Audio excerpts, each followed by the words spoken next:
This episode is all about dating. Why, Lindsay? What does that have to do with living like the birds? I'm so glad you asked. So, y'all know that, I talk about Matthew 22, 37 to 39. Love the Lord God with all your heart, soul, and mind. Love your neighbor as yourself.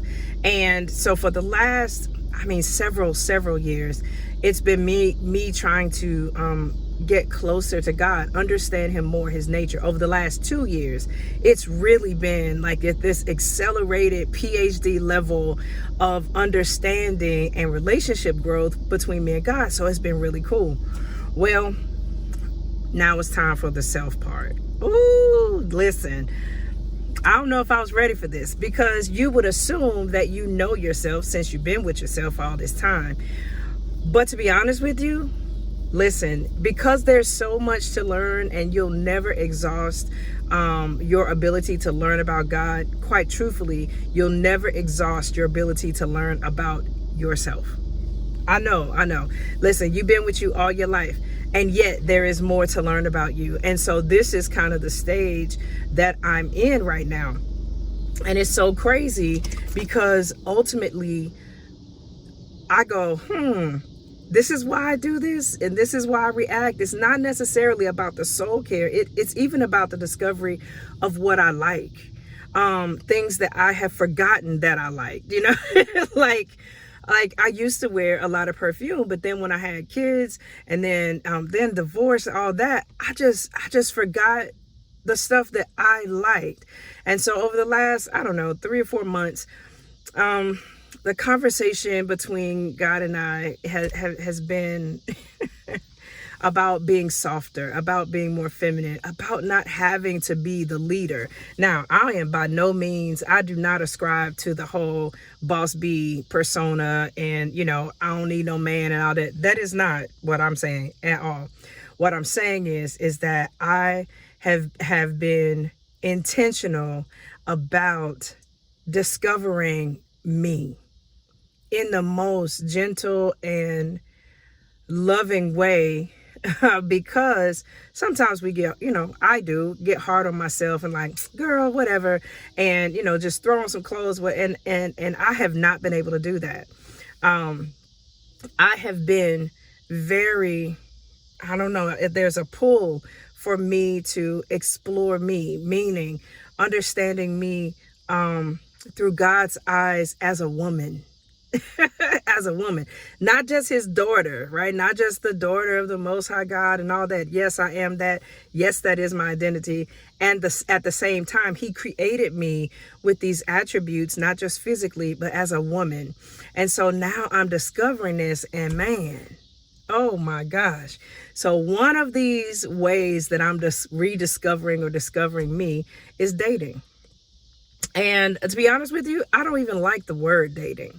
I legit don't like the word dating. I don't like it, because I feel like there is such an expectation around dating and what dating looks like. And then, exclusive dating, and like it's levels to this that I'm like, yo, I feel like it's all jacked up that I was like, I'm not putting my hat in that. I don't know how you going to bring him to me, Lord, but I'm good. I don't want it. Right. But God is shifting my perspective about dating, and I want to know what you think too.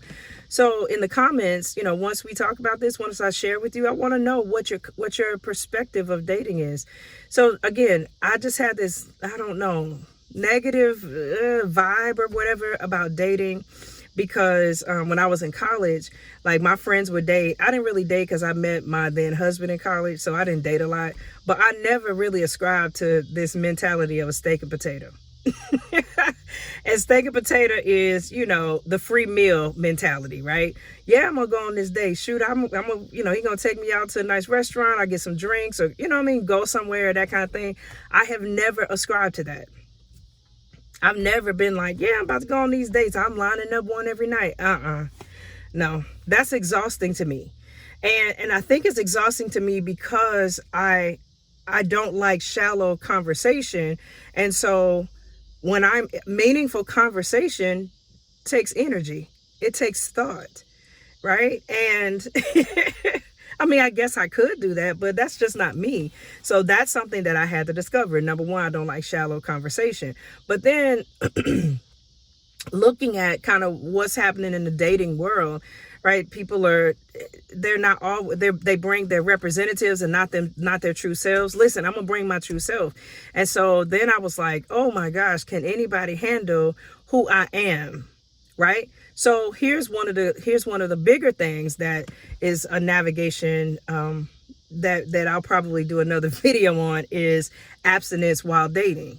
Right? That's a huge thing. Is people got the sexless tribe and all these different things. Got it. In real talk, like, you have to navigate that within yourself and figure out what your standard is. And if you're gonna hold by that, I understand that people saying, well, I'm gonna stand by it while I'm dating and that kind of thing, and I'm gonna wait to marriage, until you get to somebody that, you know, you go, oh wait, this person's potential, then what?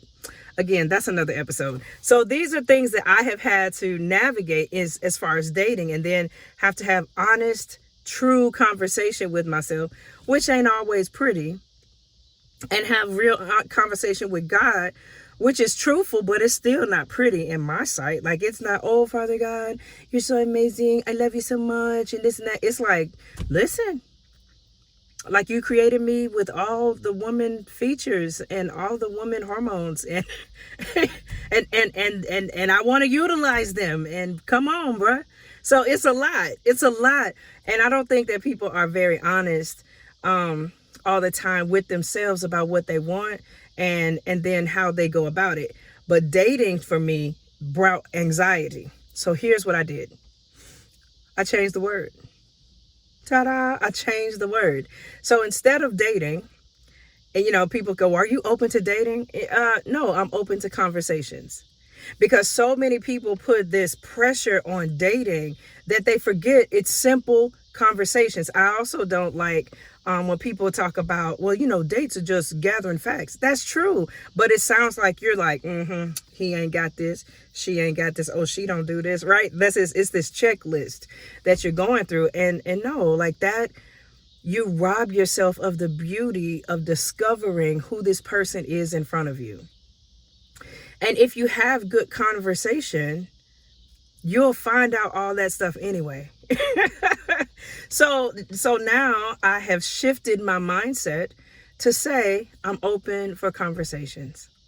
And I can have several conversations if I choose to.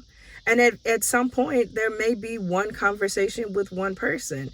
But it shifted my heart for me not to feel like I'm supposed to, you know, have 5 dates a week and do all of that. No, I can have conversations. And I feel like it will help me manage how many people I do have conversations with, because I do have meaningful conversation.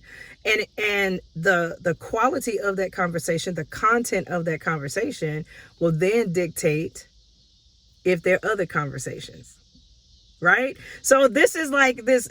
Listen, y'all might have been doing this forever. And, you know, you might be like, girl, you late. I'm okay. I am okay with being late to this party, because it took, I just went on a conversation, on what you would call a date, yesterday.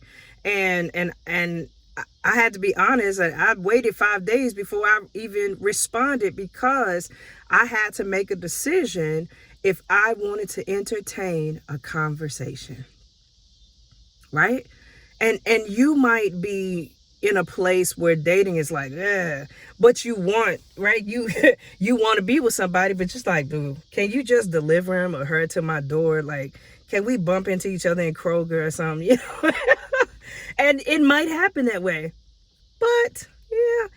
In order to, and here's something else that, you know, a friend of mine told me. She said, having these conversations will help you hone in on what you want, what you don't want, the conversations that you don't want to have, you know, right? Within that bigger conversation, there's some conversations that, you know, I might not want to have, and some that I don't, because I feel like it takes away from the discovery process. If you have watched any of my videos or followed me for any type of time, my life is an adventure with God. And it is full of discovery. 2 of my values I value discovery and I value adventure. I know that might seem like some, strange, like, but I also value love, and I also value family, and I value peace, and joy. So there are some things that are connected, and this dating thing aligns with this conversation, right? These conversations align with the values of adventure and discovery, because I can come and be me and be honest. And then I can make, I have discernment. I can make a decision and go, yeah, this might not go, as far as 4 conversations. It might not go as far as 2 conversations. It might not go, it might be 3 months worth of conversation. I don't know. But what I am holding myself to are the standards that I have set for my life. And it, if those conversations align with me and align with what I desire, then conversations continue. Like, how easy is that? Instead of trying to figure out, because in the conversation, again, you're getting to know who they are, and hopefully you're being truthful and they're getting to know who you are. So then you all can make intelligent decisions, and not just emotional ones, not just he or she smells good, or, looks good, or makes this amount. You can really make a good decision based on your values, based on your standards, based on what you're looking for, because it's a simple conversation. I love this. Like I said, this might not be new to you, but boo, it's new to me. As excuse me. So I'm sorry, y'all. I'm going to take y'all on this journey with me. I have no clue what it's going to look like, but I'm down for the adventure. Let me know what you think about this conversation perspective versus dating. I really want to know. Make sure to like, share, and subscribe, okay? Talk to you soon.